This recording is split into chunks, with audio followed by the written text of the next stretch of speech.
nom du Père, du Fils et du Saint-Esprit. Amen. Mes très chers frères et sœurs, la liturgie d'aujourd'hui, qui est la liturgie du dernier jour de l'année liturgique dans l'Église gallicane, puisque demain, 11 novembre, avec Saint-Martin, nous entamerons notre nouvelle année. Cette liturgie nous ramène il y a fort longtemps, avant même la naissance du Christ, puisque la Vierge, telle que vous pouvez la contempler sur cette icône, la Virgini Pariturae, c'est-à-dire la Vierge qui va enfanter, était vénérée dans la forêt de Chartres, qu'on appelait à l'époque la forêt des Carnutes, 100 ans avant l'avènement du Christ. Cela peut surprendre, même interroger. Mais pourquoi n'y aurait-il eu que le peuple hébreu qui aurait eu l'annonce de la venue du Messie? Il est vrai que le peuple hébreu est le seul qui a des textes écrits depuis fort longtemps. Donc nous avons cette admirable prophétie d'Isaïe que nous avons lue juste à l'instant. Mais, de tout temps, parmi les peuplades qu'on appelait païennes, il y avait déjà des signes précurseurs qu'un sauveur, un Messie devait arriver un jour. La preuve, l'Évangile nous en parle quand les rois mages, ces mages venus d'Orient, voient l'étoile se lever dans le ciel et comprennent que c'est l'accomplissement de leur propre prophétie, chacun selon sa religion. On dit trois rois mages parce que c'est très symbolique, mais parmi tous ces mages qui ont débarqué à Bethléem, on en a identifié 3 pour symboliser à peu près les 3 peuplades, mais ça ne me surprendrait pas non plus qu'il n'y ait pas eu des druides qui soient débarqués à Jérusalem aussi, pour se dire, ah bah oui, il est arrivé comme c'était prévu. Parce que voilà ce qui s'est passé dans la forêt des Carnutes à l'époque, et ceci nous est relaté par Jules César par la suite dans la guerre des Gaules. Donc comme auteur, voilà, on peut quand même se conforter et se fier à ce qu'il a dit.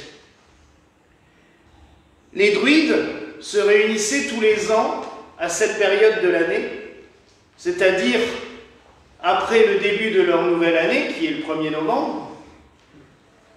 Ils se réunissaient dans la forêt sacrée, la forêt des Carnutes, pour tenir assemblée tous ensemble.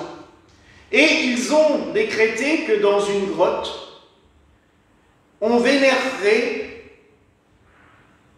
une représentation de la Vierge, d'une femme avec un enfant sur ses genoux, représentant la Virgini Pariturae, la Vierge qui doit enfanter, et qu'elle enfantera le Sauveur, celui qui apportera le salut moral au peuple. Et à l'époque, toutes ces tribus étaient dirigées par un roi, qui était le roi Priscus, donc un prédécesseur du seul roi gaulois qu'on connaît à peu près, ce qui était Vercingétorix. C'est vrai que c'est celui qu'on apprend à l'école, mais il y en avait donc un avant, Priscus, qui a décrété qu'il offrait à cette Vierge qui allait enfanter l'ensemble de son royaume, et qui lui confiait toutes ses tribus. Au même moment, un peu plus loin, dans la région, ce qui deviendra la région parisienne, à Longpont-sur-Orge, certains druides vénèrent aussi là une représentation de la Vierge qui va enfanter. Dans l'Aisne, on en trouve aussi une. À Paray-le-Monial, il y a Notre-Dame de Romée, qui est un petit pèlerinage un peu plus haut que Paray-le-Monial. Là aussi, il y a depuis fort longtemps cette tradition que les druides offraient un culte à la Vierge qui allait enfanter à cet endroit-là.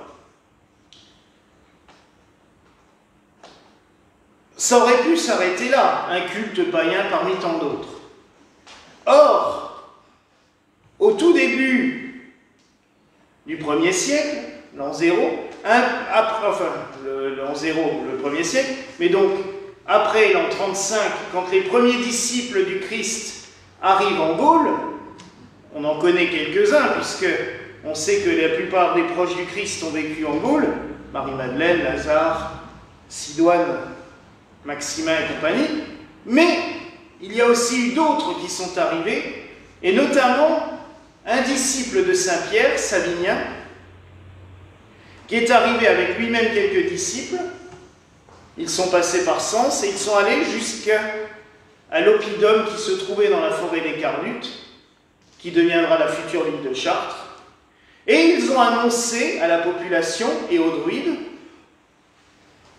en Terre Sainte, en Israël, une vierge a enfanté le Messie, le Sauveur, celui qui doit ramener la paix à tous les peuples.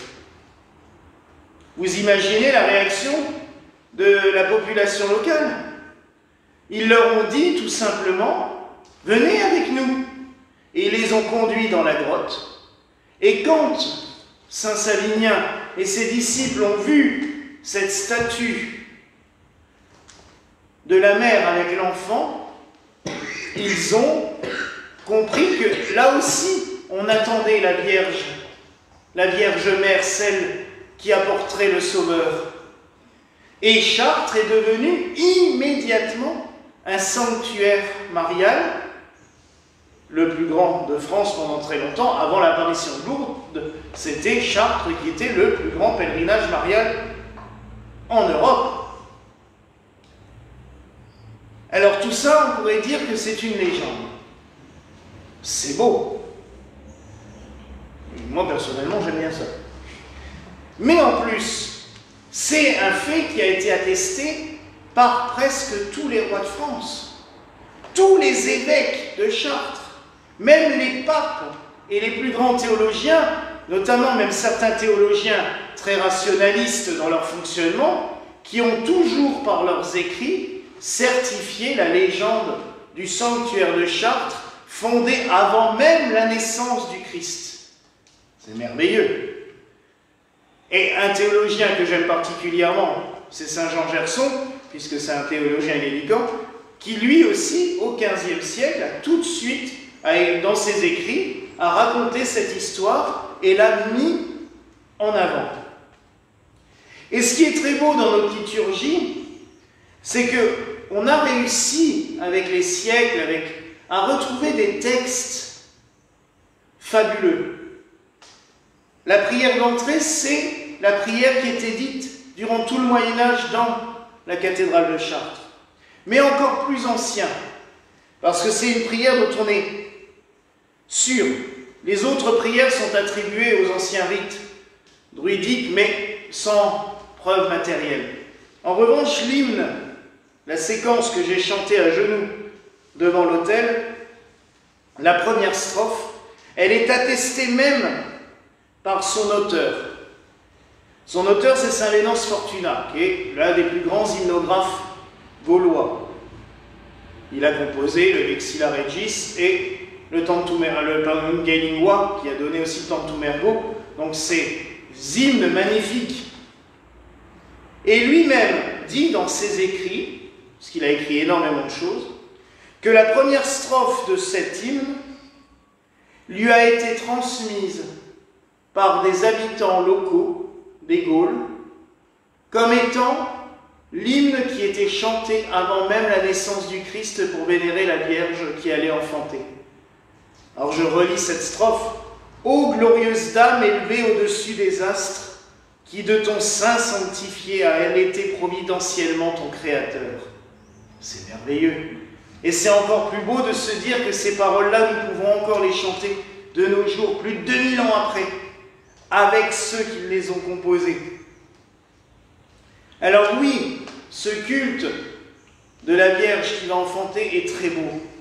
Et en plus, déjà la concordance des dates collait bien quand nous avons instauré cette fête. Et en plus, elle termine l'année liturgique, mais en même temps, elle annonce la nouvelle, puisque la nouvelle, ce sera l'Avent, qui commence donc l'avènement du Christ. En fait, on termine notre année liturgique avec l'évangile qui sera le plus lu dans les mois et demi qui vient, parce que jusqu'à Noël, je crois que l'évangile de l'Annonciation doit le lire une bonne dizaine de fois, durant les différentes liturgies. On annonce le Sauveur, parce qu'on a toujours besoin de l'annoncer.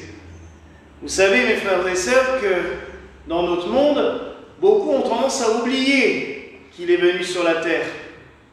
Ils ont tendance à oublier qu'on a besoin de lui. Ils ont tendance à oublier qu'on a aussi besoin de celle qui nous l'a donné, de Marie. Et il est beau de se la rappeler, de se la remémorer. Il est aussi beau de constater à quel point le plan divin, le plan de Dieu, est tellement parfait depuis la création du monde. Puisque tout était prévu. Et c'est pour cela que les premiers évangélisateurs ont eu un tel succès. Et je le répète, je l'ai déjà dit à plusieurs reprises.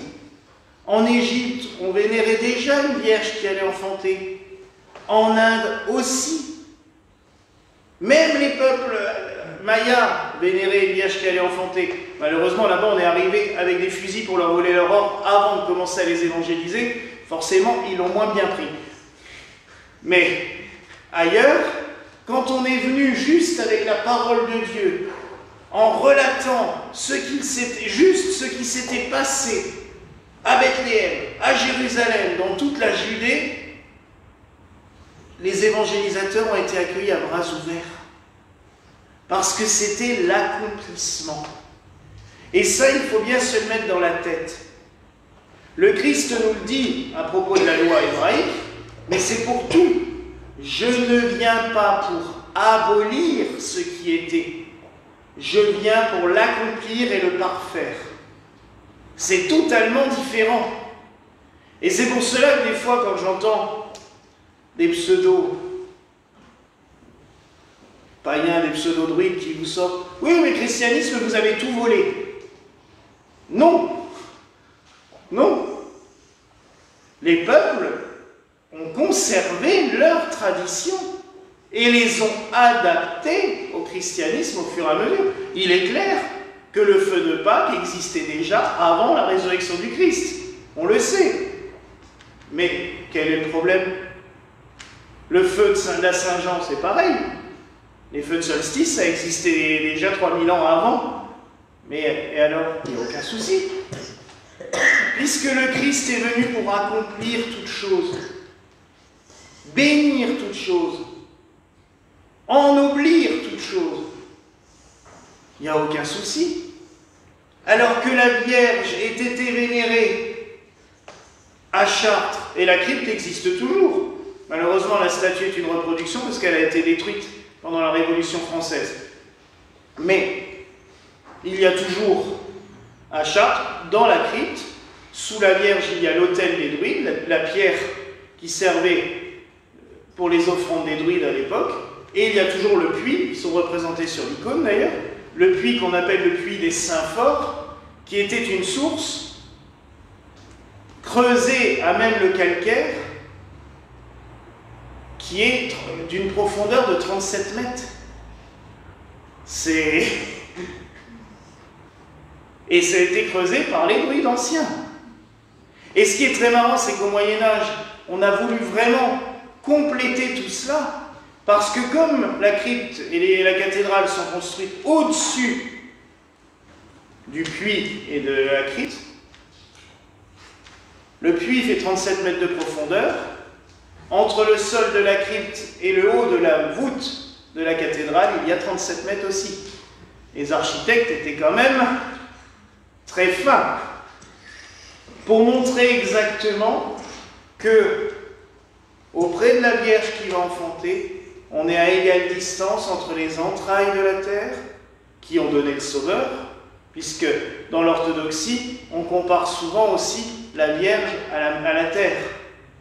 Puisqu'il y a d'ailleurs l'hymne de Noël chez les orthodoxes, c'est « Aujourd'hui la grotte mit au monde le Sauveur ». On fait l'analogie, et ce qui est très beau. Mais donc, il y a exactement égale distance entre les entrailles de la terre et le ciel dans la cathédrale de Chartres. Ils ont conservé cette tradition, et ça c'est très beau. Et nous aussi, à notre échelle, on essaye de conserver cette tradition.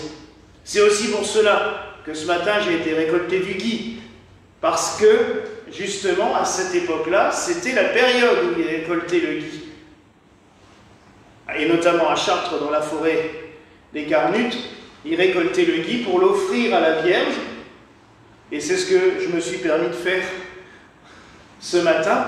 Et tout à l'heure, vous pourrez emmener chacun un petit peu, puisque ça porte bonheur. Donc autant, au lieu d'aller acheter du gui à 8 € le bouquet qui coûte une fortune pour 3 petites branches dans les supermarchés, autant le prendre là. Moi, il est béni par la Sainte Vierge, c'est quand même beaucoup mieux.